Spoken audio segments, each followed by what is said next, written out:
আরে ভাইয়া, ভালো আছো তুমি? আমি ভাবলাম তোকে একটা সারপ্রাইজ দি, এই জন্য সাথে করে তোর ভাবিকে নিয়ে আসলাম। আর এটা হচ্ছে আমার ছোট শালা। ভালো আছেন ভাবি? আসেন আসেন, বসেন। তোমরা বসো, আমি আসতেছি।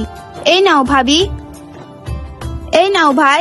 ভাইয়া, তুমি তো লেবু শরবত পছন্দ করো, তাই লেবু শরবত আনছি। তাহলে তুই এখনো বলিস না আমি যে লেবু শরবত পছন্দ করি। আচ্ছা, তোর জামাই কোথায়?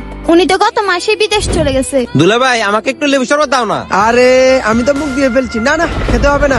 এরকম করতেছেন কেন? একটু দেন না। আরে কি মুশকিল রে বাবা, দেখছো তো কি হয়েছে। বোন, তাহলে আজকে আমরা যাই, আমার একটা মিটিং আছে। মন খারাপ করো না, অন্য আরেকদিন আসবো। ভাই, ওইটা লেবু শরবত ছিল না, পানি ছিল। লেবু ছিল না, তাই তোমাকে পানি দিয়েছি। আরে পাগলি, আমি জানি ওটা লেবু শরবত ছিল না, পানি ছিল।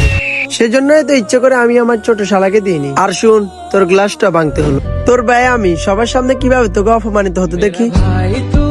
ভাইকে ভালোবাসলে কমেন্টে লিখুন আই লাভ ব্রাদার।